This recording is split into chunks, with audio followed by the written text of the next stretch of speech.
I don't think there's any one satisfying definition. The one I like the best is Picasso's statement that art is the lie that tells the truth. I don't like the difference between the artist and the audience. The older I'm getting, the more that almost everything is starting to become art. But like stuff like this, just like sitting out here, like it's so beautiful. I mean, I don't know if you'd call that art. Art is a problem-solving process of communication. Art is as simple as like a microsecond sound that I can't hear, that somebody's designed, that I can't hear. You know, design it specifically so that I can't hear it. People actually go art shopping, like, hey, you know, I'm gonna go look for some art today.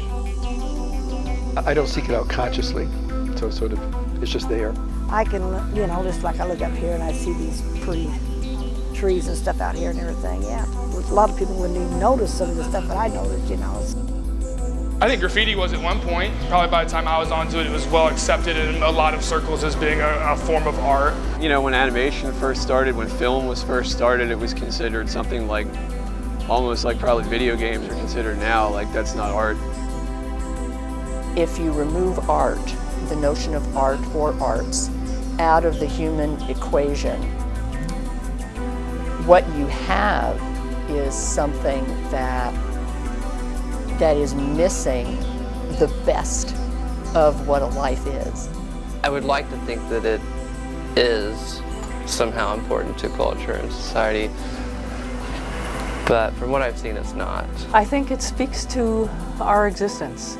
It tries to materialize the immaterial. You know, a slice of bread is a slice of bread, a pair of shoes is a pair of shoes.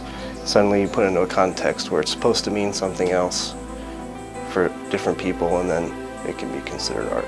Personally, I feel that it becomes more interesting if there's concept behind it. So actually, when I look at a building or a landscape, either lines from a poem will come to mind, or a painting might come to mind that looks like the landscape.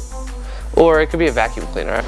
And then the problem becomes, how do we convey something that is so innately human but also so much bigger than us?